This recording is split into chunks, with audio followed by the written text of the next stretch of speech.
जो बोले सो निहाल। हरियाणा के गवर्नर असीम घोष जी,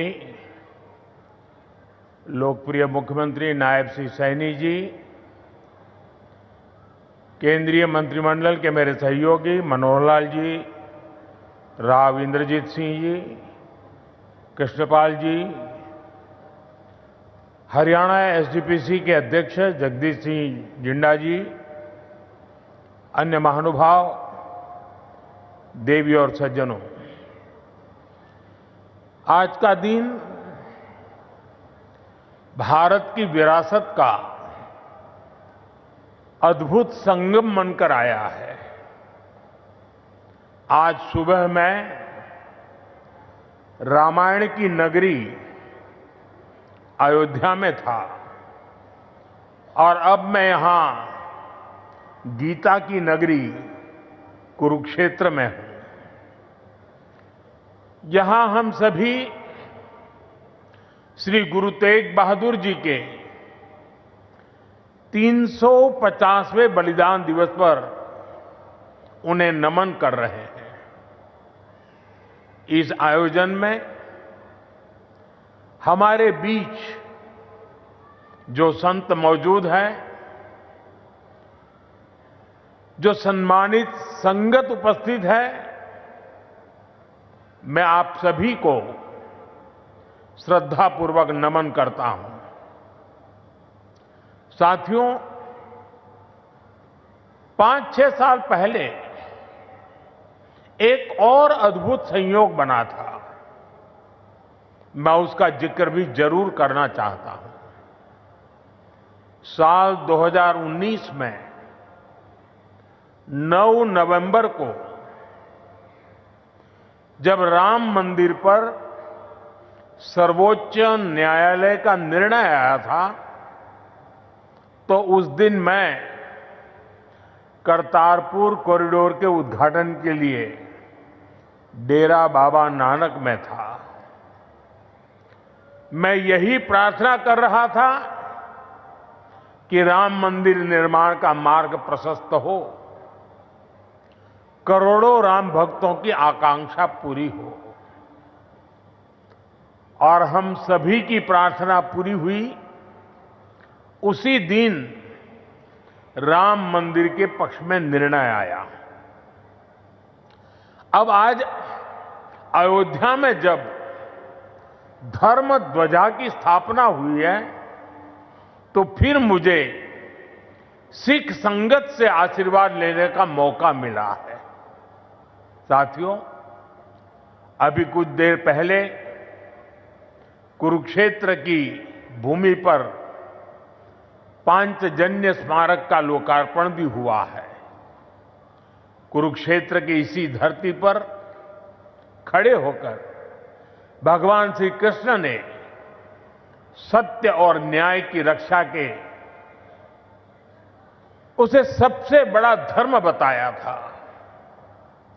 उन्होंने कहा था, स्वधर्मे निधनम श्रेय, अर्थात सत्य के मार्ग पर अपने धर्म के लिए प्राण देना भी श्रेष्ठ है।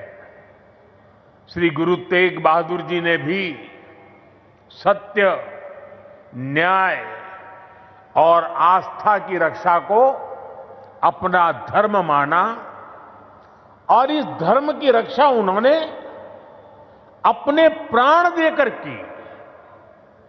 इस ऐतिहासिक अवसर पर भारत सरकार ने श्री गुरु तेग बहादुर जी के चरणों में एक स्मृति डाक टिकट और विशेष सिक्का भी समर्पित करने का सौभाग्य पाया है।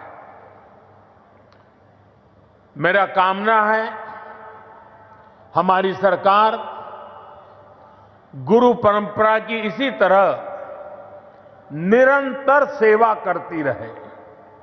साथियों, कुरुक्षेत्र की यह पवित्र भूमि सिख परंपरा का एक महत्वपूर्ण केंद्र है।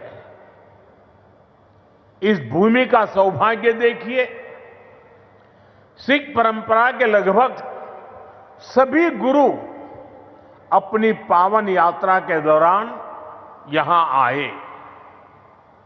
जब 9वीं पातशाही श्री गुरु तेग बहादुर जी इस पवित्र भूमि पर पधारे तो उन्होंने यहां अपने गहन तप और निर्भीक साहस की छाप छोड़ी थी।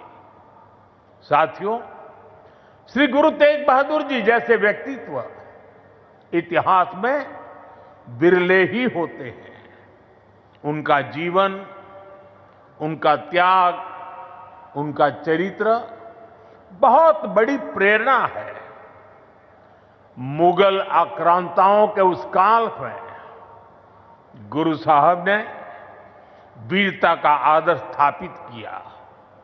हम सब जानते हैं कि श्री गुरु तेग बहादुर जी के शहीद होने से पहले क्या हुआ था। मुगल आक्रांताओं के उस काल में कश्मीरी हिंदुओं को जबरन धर्मांतरण किया जा रहा था।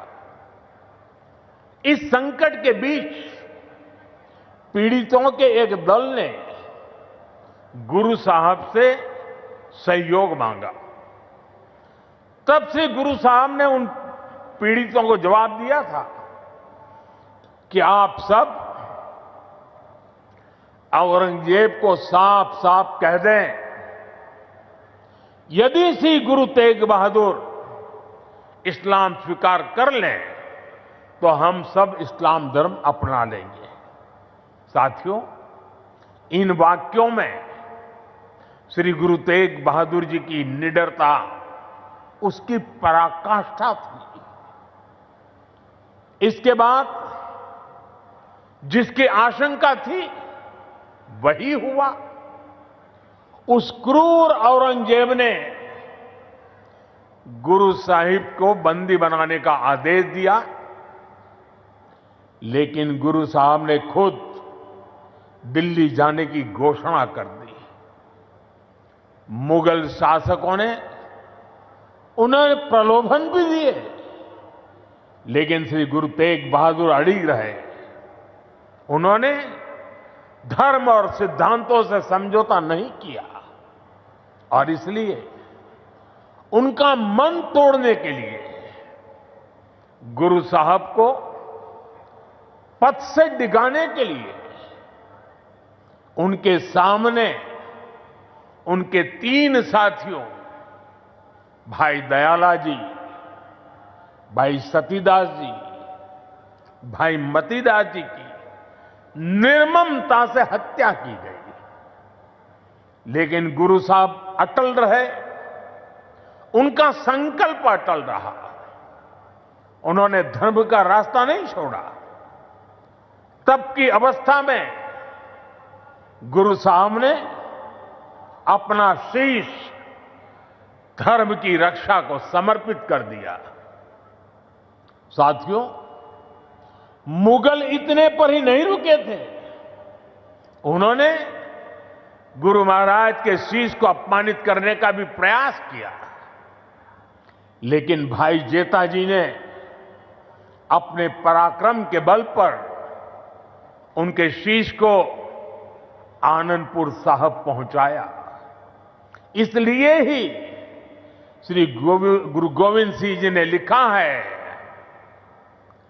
तिलक जंजू राखा प्रभता का,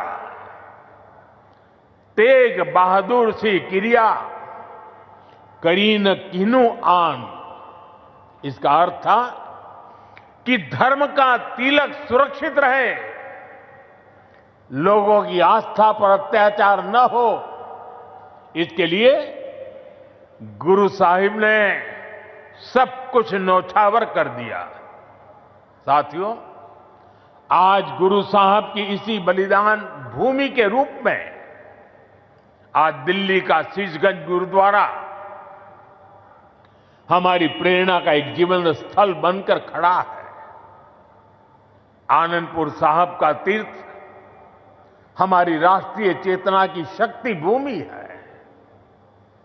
और आज हिंदुस्तान का जो स्वरूप शेष है, उसमें गुरु साहब जैसे युग पुरुषों का त्याग और समर्पण समाहित है। और इसी त्याग के कारण श्री गुरु तेग बहादुर साहब को हिंद दी चादर कहकर पूजा जाता है। साथियों, हमारे गुरुओं की परंपरा हमारे राष्ट्र के चरित्र, हमारी संस्कृति और हमारी मूल भावना का आधार है।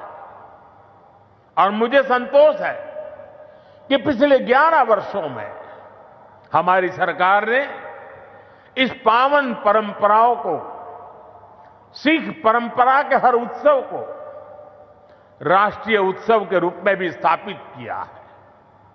हमारी सरकार को श्री गुरु नानक देव जी के 550वें प्रकाश पर्व पर, श्री गुरु तेग बहादुर साहब जी के 400वें प्रकाश पर्व और श्री गुरु गोविंद सिंह जी के 350वें प्रकाश पर्व को भारत की एकता और अखंडता के उत्सव के रूप में मनाने का अवसर मिला।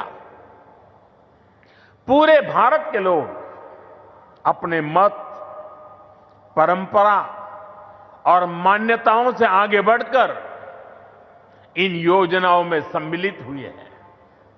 साथियों, हमारी सरकार को गुरुओं से जुड़े पवित्र स्थलों को भव्यतम और दिव्यतम रूप देने का सौभाग्य भी मिला है।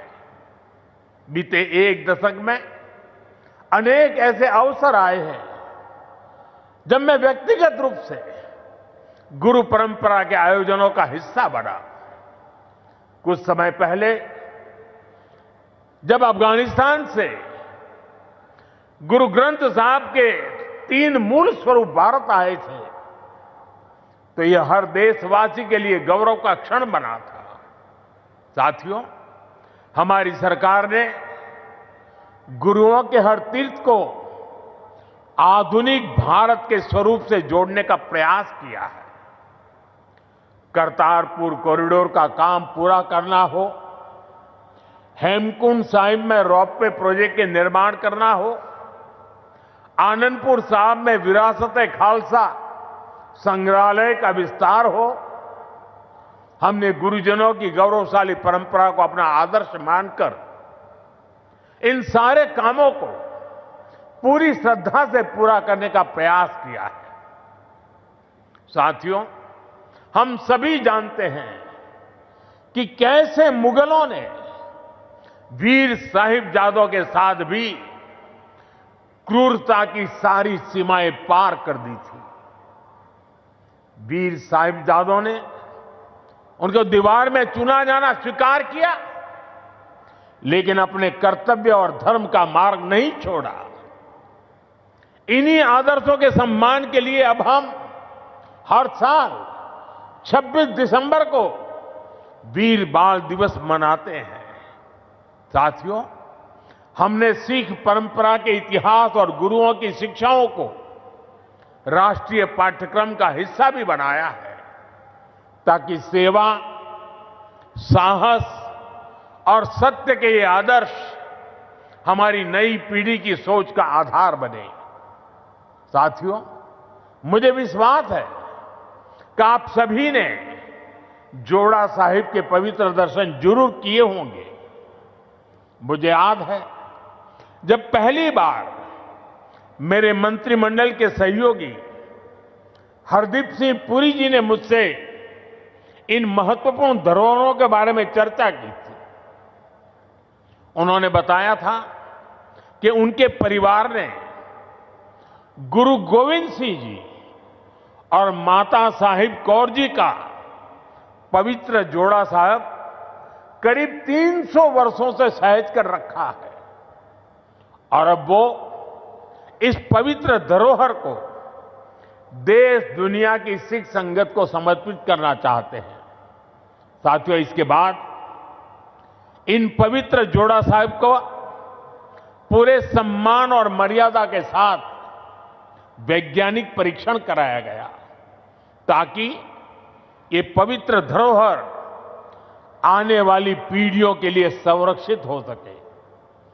सभी तथ्यों को देखते हुए हमने यह सामूहिक निर्णय लिया कि इन पवित्र जोड़ा साहिब को तख्त श्री पटना साहिब को समर्पित किया जाएगा, जहां गुरु महाराज ने अपने बाल्यकाल का एक लंबा समय बिताया था। पिछले महीने एक पावन यात्रा के रूप में गुरु महाराज के ये पावन जोड़ा साहिब दिल्ली से पटना साहिब ले जाए गए और वहां मुझे भी इन पवित्र जोड़ा साहिब के सामने अपना शीश नवाने का अवसर मिला। मैं इसे गुरुओं की विशेष कृपा मानता हूं कि उन्होंने मुझे इस सेवा का, इस समर्पण का और इस पवित्र धरोहर से जुड़ने का अवसर दिया। साथियों, गुरु तेग बहादुर साहब जी की स्मृति हमें यह सिखाती है कि भारत की संस्कृति कितनी व्यापक, कितनी उदार और कितनी मानवता केंद्रित रही है। उन्होंने सर्वत का भला का मंत्र अपने जीवन से सिद्ध किया। आज का यह आयोजन सिर्फ इन स्मृतियों और सीखों के सम्मान का क्षण नहीं है, यह हमारे वर्तमान और भविष्य के लिए एक महत्वपूर्ण प्रेरणा भी है।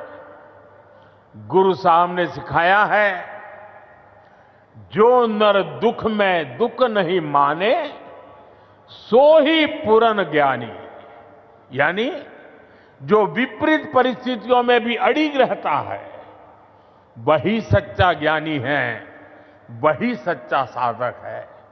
इसी प्रेरणा के साथ हमें हर चुनौती को पार करते हुए अपने देश को आगे ले जाना है, अपने भारत को विकसित बनाना है।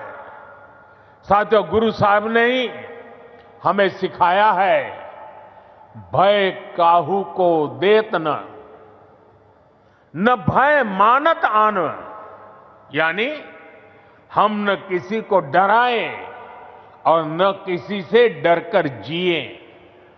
यही निर्भयता समाज और देश को मजबूत बनाती है।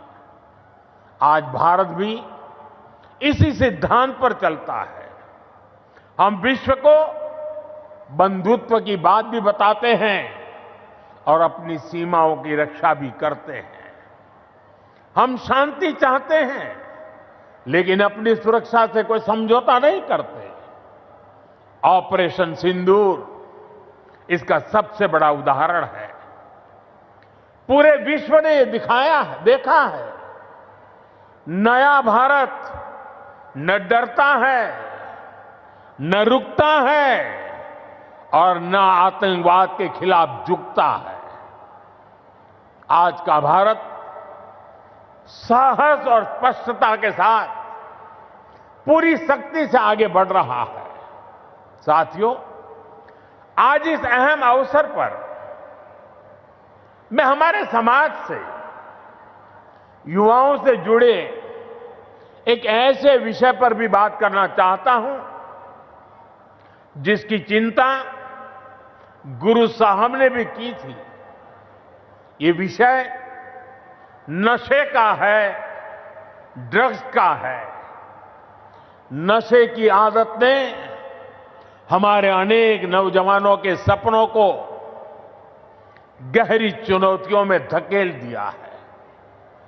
सरकार इस समस्या को जड़ से समाप्त करने के लिए सारे प्रयास भी कर रही है, लेकिन यह समाज की, परिवार की भी लड़ाई है। और ऐसे समय में श्री गुरु तेग बहादुर साहब की शिक्षा हमारे लिए प्रेरणा भी है और समाधान भी है। हम सब जानते हैं कि जब गुरु साहब ने आनंदपुर साहिब से अपनी यात्रा प्रारंभ की तो उन्होंने अनेकों गांवों में संगत को अपने साथ जोड़ा। उन्होंने ना सिर्फ उनकी श्रद्धा और आस्था का विस्तार किया, बल्कि इन क्षेत्रों में रहने वाले समाज का आचरण भी बदला। इन गांवों में रहने वाले लोगों ने हर तरह के नशे की खेती छोड़ी और गुरु साहब के चरणों में अपना भविष्य समर्पित किया। गुरु महाराज के दिखाए इसी मार्ग पर चलते हुए यदि समाज, परिवार और युवा मिलकर नशे के खिलाफ निर्णायक लड़ाई लड़ने का काम करें, तो ये समस्या जड़ से समाप्त हो सकती है। साथियों, श्री गुरु तेग बहादुर साहब की शिक्षाएं हमारे आचरण में शांति, हमारी नीतियों में संतुलन और हमारे समाज में विश्वास का आधार बने, यही इस अवसर का सार है। आज जिस तरह से पूरे देश में श्री गुरु तेग बहादुर का ये शहीदी दिवस मनाया जा रहा, वो ये बताता है कि गुरुओं की सीख आज भी हमारे समाज की चेतना में कितनी जीवंत है। इसी भावना के साथ की ये सारे आयोजन भारत को आगे ले चलने में हमारी युवा पीढ़ी की सार्थक प्रेरणा बने। एक बार फिर आप सभी को मेरी अनेक अनेक शुभकामनाएं हैं। वाहेगुरु जी का खालसा, वाहेगुरु जी की फतेह।